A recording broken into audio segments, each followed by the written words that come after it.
maju adalah bangsa yang memberikan perhatian yang cukup pada pengembangan kualitas manusia. Saya ingin menggunakan istilah pengembangan kualitas manusia. Karena tidak dipandang sebagai sumber daya. Karena begitu kita menyebut manusia sebagai sumber daya, maka kita tempatkan manusia sebagai faktor produksi saja. Kita menempatkan, dikembangkan untuk dia hidup di dalam satu mekanisme pasar di mana dia akan kontribusi. Karena itu pengembangan kualitas manusia, dan dalam literatur sudah tahu, kita selalu menyebut human development. Sudah tidak lagi menyebut istilah human resource development, human capital. Bahkan sekarang kita sudah tidak lagi bicara semata-mata soal human development, tapi sudah sampai pada fase social capital. Karena bukan pribadinya, tapi kelompoknya. Tapi kembali ke tadi, Bang Karni. Indonesia ke depan perlu memberikan perhatian amat serius pada peningkatan kualitas manusia. Dan itu bukan hanya soal sekolah, itu bukan hanya soal guru, tapi ini soal keseriusan rumah tangga, lingkungan pada masalah pendidikan. Perhatian paling besar harus diberikan pada pendidikan. Bang Ani, yang berada di tempat ini adalah yang mendapatkan keterdidikan. Bukan bicara sekolah, tapi keterdidikan. Yang jadi pembelajar, mereka yang berada di sini. Naik mobil, yang duduk di depan nyetir dengan duduk di belakang, bedanya apa? Keterdidikan. Keterdidikan jadi kunci. Jadi saya merasa ini perlu jadi perhatian amat serius, dan kepala daerah punya tanggung jawab bicaranya soal pendidikan. Karena di sana wewenangnya. Itu nomor satu. Kemudian yang kedua, Bang, terkait dengan Indonesia masa depan. Ini tadi saya perhatikan lagunya God Bless ini, sampai saya catat di sini nih. Pas betul. Ada kalimat tadi tentang rumah kita.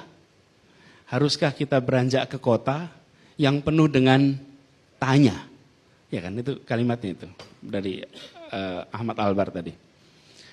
Faktanya seluruh dunia mengalami urbanisasi. Masa depan itu di kota. Indonesia tahun 60 yang tinggal di kota hanya 15%. Tahun 60.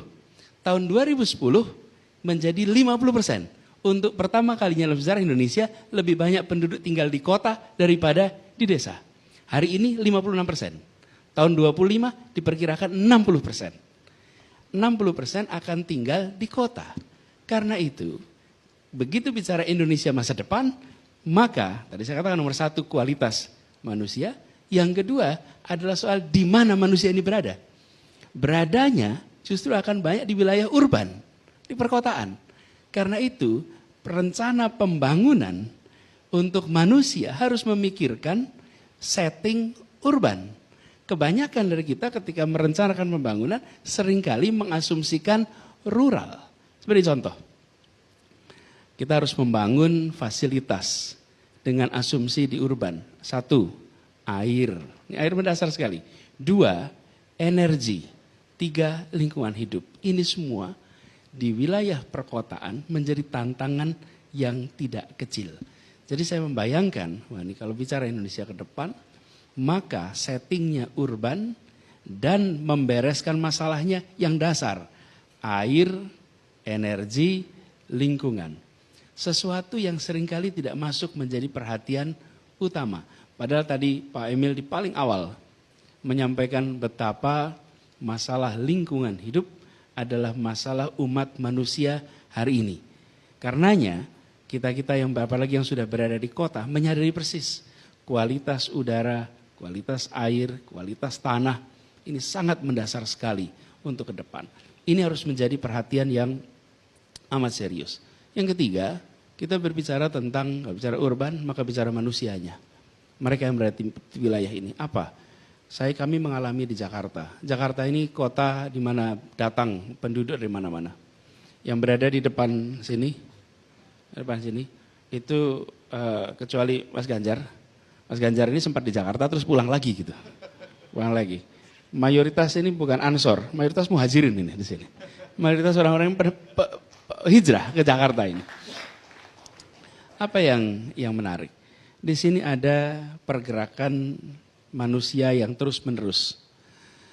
Indonesia ke depan mobilitas pergerakan orang tak lagi bisa mengandalkan kendaraan pribadi, tapi harus mulai mengandalkan kendaraan umum. Karena itu kami di Jakarta, kita geser nih, dari car oriented development menjadi transit oriented development. Di mana kendaraan umum itu menjadi bagian dari keseharian. Di sisi lain, seringkali kita generasi baru ini menempatkan kendaraan sebagai bukan alat transportasi, tapi alat unjuk prestasi. Jadi kendaraannya apa, itu prestasinya apa. Sementara kendaraan adalah alat transportasi yang sedang didorong rame-rame dan semua kota maju modern pasti akan mengandalkan transportasi umum massal. Kami di Jakarta dorong itu. Alhamdulillah, ini sebagai ilustrasi, di tahun 2017, per hari di Jakarta ini dari 10 juta penduduk, ada 338 ribu orang yang setiap hari menggunakan kendaraan umum. 338 ribu. Lalu kita bangun transportasi yang terintegrasi dan alhamdulillah minggu lalu per hari dari 338 minggu lalu menjadi 1 juta orang naik kendaraan umum per hari di Jakarta. Naiknya 3 kali lipat. Ini menjadi penanda bahwa warga sudah mulai menggunakan moda transportasi umum, mencirikan masyarakat urban modern di mana mobilitasnya menggunakan fasilitas umum yang artinya mengurangi beban jalan, mengurangi kemacetan. Ini gambaran bahwa kalau Indonesia ke depan jangan mengulangi masalah yang dihadapi seperti kota-kota besar Indonesia hari ini, di mana perencanaannya tidak membayangkan sebagai kota padat penduduk. Urbanisasi akan terus terjadi. Diproyeksikan Bang Ani di tahun 2050 itu 68% penduduk Indonesia di kota. Jangan sampai Indonesia masa depan perencanaan pembangunannya mengulang apa yang dulu kita alami. Contoh saja soal air tadi. Di Jakarta ini salah satu tantangan adalah air bersih. Kenapa? Karena ketika kita merencanakan pembangunan, asumsinya tinggal di desa. Kalau tinggal di desa itu tidak usah dipikirin air oleh pemerintah. Setiap orang bisa bikin sumur, setiap orang akan dengan mudah dapat air. Kalau mau membuang sampah tinggal buat lubang, dia akan menjadi tempat sampah. Begitu tinggal di kota, maka akan ketemu dengan gedung yang bertingkat, air tidak bisa pakai sumur, membuang sampah juga tidak bisa asal buat lubang. Apa yang terjadi?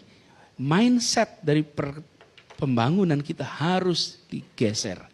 Ini Indonesia ke depan, Indonesia yang akan berada di tempat urban.